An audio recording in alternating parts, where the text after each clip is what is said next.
қадірменді көрермендер, эфирде университет жаңалықтары. Сіздермен бірге мен Өтемісқызы Асылай осы аптадағы жаңалықтар легімен таныстыратын боламын. Жаңалықтарды жағымды жаңалықтармен бастаймыз. Халел Досмұхамедов атындағы Атырау университетінің дене шынықтыру және спорт мамандығының 3-ші курс студенті Сырбас Талғат Азия чемпионы атанды. Сонымен қатар, құқықтану мамандығының 3-ші курс студенті Аида Хайруллина Муайтайдан ересектер арасында Қазақстан Республикасының кубогының иегері атанды. Құттықтаймыз. 19 сәуірде университетіміздің жастар саясаты департаменті және қыз жібек қыздар клубының ұйымдастыруымен ұлттық тәрбие және денсаулық тақырыбында ақын Ақұштап Бақтигереевамен онлайн кездесу өтті. Кездесуге Жұбан Молдағалиев атындағы Батыс Қазақстан облыстық әмбебап ғылыми кітапханасы және Махамбет Өтемісов атындағы Батыс Қазақстан университетінің қыздар клубы, Қызылорда қаласындағы Шаш Баулым қыздар клубы мүшелері қатынасты. Кездесу барысында қазіргі кездегі қоғамдық мәселелер, ұлттық құндылық және ел ахуалы негізіндегі денсаулық, қыздардың тәрбиесі туралы өзекті мәселелер көтерілді. 19 сәуірде Халел Досмұхамедов атындағы Атырау университетінде 2021 жылғы бітіруші түлектерге арналған кәсіби бағыт-бағдар беру мақсатында 2021 жылға студенттер қабылдау тақырыбында онлайн кездесу өтті. Кездесуде жаратылыстану және ауыл шаруашылығы ғылымдары факультеті деканы Қабиев Ерлан және факультетке қарасты кафедра меңгерушілері болашақ талапкерлерге мамандықтар туралы баяндады. Сондай-ақ факультет және кафедра тынысымен қысқаша таныстырып, түлектерді Атырау университетіне оқуға шақырды. Жиын соңында қабылдау комиссиясының хатшысы Рауза Қанатбаева бітірушілер тарапынан түскен сұрақтарға жауап беріп, ұлттық бірыңғай тестілеу тапсырушыларға сәттілік тілеп, дұрыс таңдау жасауға кеңес берді. 20 сәуірде экономика және құқық факультетінің деканы Эльмира Мизамғалиевна көктемгі емтихан сессиясы мемлекеттік қорытынды аттестаттауды ұйымдастыру барысы тақырыбында студенттермен онлайн кездесу өткізді. Жиында білім алушылардың онлайн сабаққа қатысы, сессияға дайындық жайы, емтихан тапсыру нысандары, өндірістік практикалардан өту және студенттердің оқу ақысын төлеу және тағы басқа өзекті мәселелер туралы ақпараттар берілді. Осы бағытта толыққанды ақпараттар беріліп, студенттер өздеріне қажетті сұрақтарына жауап алды. Сонымен қатар 21 сәуірде экономика кафедрасының меңгерушісі Сабырова Рыстық Қуандыққызы, қаржы және есеп кафедрасының меңгерушісі Дәрісқалиева Майра Сибағатқызы студенттермен онлайн кездесу өткізсе, 22 сәуірде менеджмент кафедрасының меңгерушісі Уталиева Райхан Сағытжанқызы, қылмыстық құқықтық пәндер кафедрасының меңгерушісі Шайхаденов Ренат Нұрлыбекұлы студенттермен магистранттарға тікелей эфир өткізді. 20 сәуірде көптілді білім беру факультетінің деканы Айгүл Айтмұханқызы студенттермен және бітіруші түлектермен оқу үдерісін ұйымдастыру тақырыбында университетіміздің ресми парақшаларында тікелей эфир өткізді. Онлайн кездесудің басты мақсаты студенттерді оқу үдерісіндегі өзгерістермен ақпараттандыру, емтихан, дипломдық жұмыстарды қорғау аясында түсіндірме жұмыстарын жүргізу. Тікелей эфир барысында студенттерден келген әртүрлі сауалдарға факультет деканы толық жауап беріп, қосымша ақпараттармен хабардар етті. Сауалдардың көпшілігі сессия, емтихан онлайн өткізілетіндігі және мамандық ауыстыру, шетелде оқу мүмкіндіктері тақырыбында қойылды. Шетелде оқу мүмкіндігі академиялық ұтқырлық бағдарламасы шеңберінде жүзеге асырылатындығын, өзге де толық мәліметтерді анықтама нөмірлеріне чатта кері байланыс арқылы алуға болатындығын ескертіп өтті. Әлеуметтік мәселелер және жастар саясаты жөніндегі проректор Ләйла Ерболатқызы әлеуметтік мәселелер жағдайы және жеңілдіктер тақырыбында студенттермен онлайн кездесу өткізді. Кездесуде университет көлемінде жоспарланған әлеуметтік бағыттағы жұмыстар мен студенттер тарапынан көрсетілетін қолдау мен жеңілдіктер турасында айтылды. Жыл сайынғы бекітілген жоспарға сәйкес шаралар мен жобалар жасақталғанын және дер кезінде жүзеге асырылатындығын баяндады. Сонымен қатар белсенді студенттер мен көп балалы, тұрмысы төмен отбасыларға қарастырылған жеңілдіктер аясында қойылған сауалдарға толық жауап берілді. Сыбайлас жемқорлықтың алдын алу шараларының үздіксіз ұйымдастырылатындығын және тәуелсіздіктің 30 жылдығына арнай өткізілген шаралар барысын қысқаша таныстырды. Мамандық ауыстыру, жатақхана мәселелері, кредиттік жүйе, оқу ақысына және өзге де сұрақтар бойынша тиісінше ақпараттар берілді. 21 сәуірде әскери кафедраның меңгерушісі Серік Акирұлымен өткен онлайн кездесудің негізгі мақсаты кафедраға құжаттар қабылдау ерекшеліктерін түсіндіру, мүмкіндіктері мен артықшылықтарын баяндау болып табылады.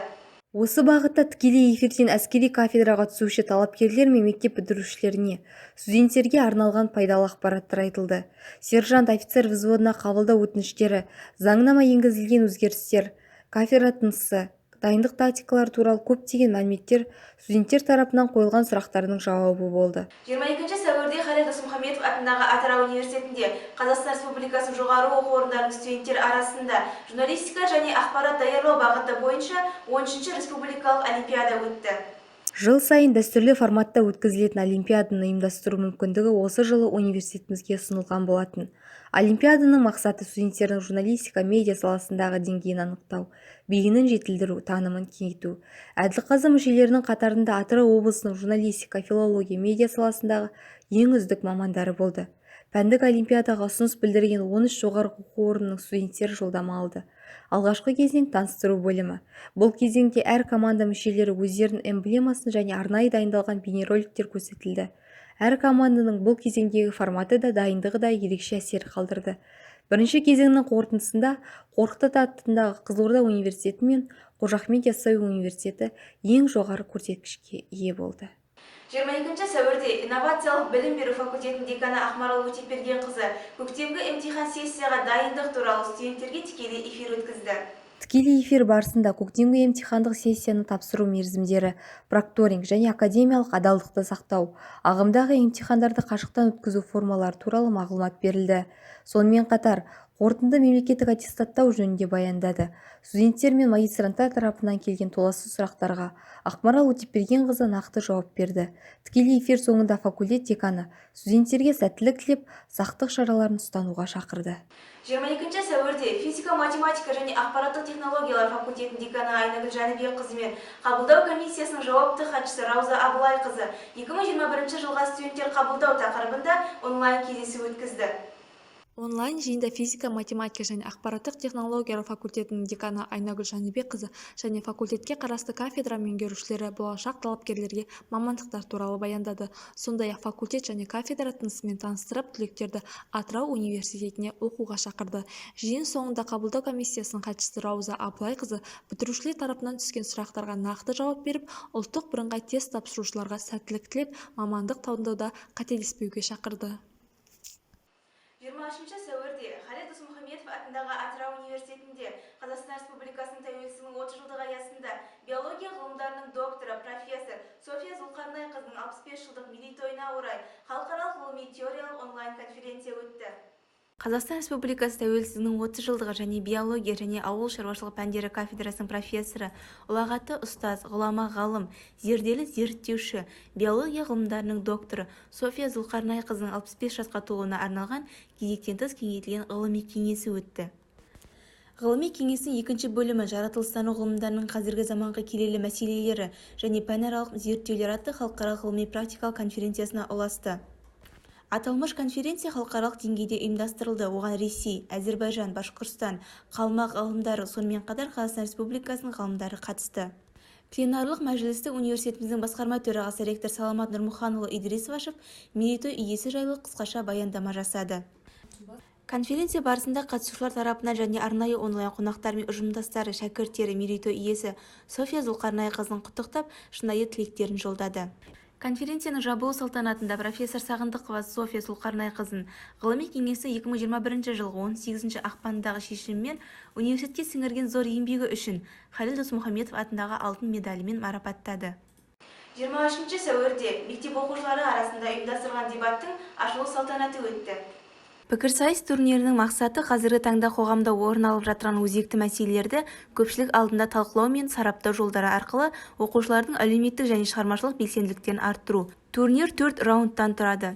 Ашылу салтанатында алғы сөз университетіміздің басқарма төрағасы ректор Саламат Нұрмұханұлына ұсынылды. Сайысқа қатысушы барлық оқушыларға университет ұжымының атынан сәттілік пен жеңіске толық қадамдар тілеп, жарқын болашақтың иесі болып қалуларына тілек білдірді. Сайысқа өтініш білдірген қала мектептері бойынша қатысушы командалар 8 топқа бөлінді.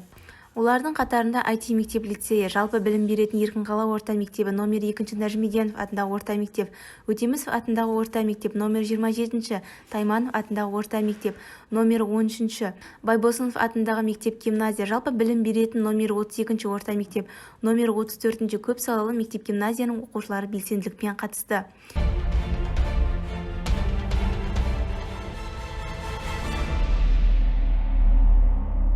Кезекті факультет жаңалықтарына берейік. Гуманитарлық ғылымдар және өнер факультетінің жаңалықтары. Доссор мұнайының 110 жылдығы қарсаңында мектептің 9-11 сынып оқушылары Мақат ауданы қазақ мұнайының көшбасшысы атты кездесу кешін өткізді. Экономика және құқық факультетінің жаңалықтары. 21 сәуір күні экономика кафедрасында Әл-Фараби атындағы Қазақ ұлттық университетінің экономика және бизнес жоғары мектебінің факультеті экономика кафедрасының профессор міндетін атқарушы экономика ғылымдарының кандидаты Андабаева Гүлмира Кенжегалиевнаның қатысуымен онлайн қонақ дәрісі өтті. 21 сәуірде экономика кафедрасының ұйымдастыруымен бизнес және құқық колледжі нөмірі 27 Исатай Тайманов және нөмірі 2 Жұмекен Нәжмеденов атындағы орта мектептің бітіруші түлектеріне кәсіби бағдар беру мақсатында кездесу өткізді. Көпсілді білім беру факультетінің жаңалықтары. Шетел тілі 2 шетел тілі мамандығының 3-ші курс студенттері NCOC және British Council ұйымдастыруымен Best in English видео байқауы өтті. Нәтижесінде студенттер жүлделі орынға ие болды. 21 сәуірде оқу-әдістемелік секциясын ұйымдастыруымен Махамбет Өтемісұлы атындағы Батыс Қазақстан университетінің профессоры Абат Сатыбайұлы Қыдыршаевтың «Шешен сөйлей білеміз бе? Шешен сөйлеу мәдениетінің қағидалары» тақырыбында дәріс сағаты өтті. Инновациялық білім беру факультетінің жаңалықтарына тоқталайық.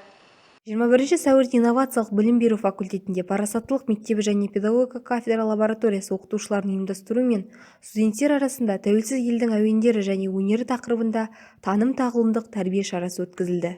Бастауыш білім беру деңгейінің педагогі мамандығының 2-ші курс студенті Түгелбаева Нұрбану тұңғыш ағартушы көрнекті қазақ педагогі Ыбырай Алтынсариннің 180 жылдық мерейтойына орай өткен Ыбырай Алтынсариннің педагогикалық мұрасы және заманауи білім атты республикалық конференцияға қатысып, оның жұмысы қазылар алқасының шешімімен талапқа сай деп табылып, кітап жинаққа қабылданды. 27 сәуір мен 3 мамыр аралығында Португалия елінің Лиссабон қаласында өтетін Премьер-лига халықаралық турнирге қатысуға инновациялық білім беру факультетінің дене шынықтыру және спорт мамандығының 3-ші курс студенттері Батырғали Әбілмансұр мен Жаңбыр Бибарыш жолдама алды.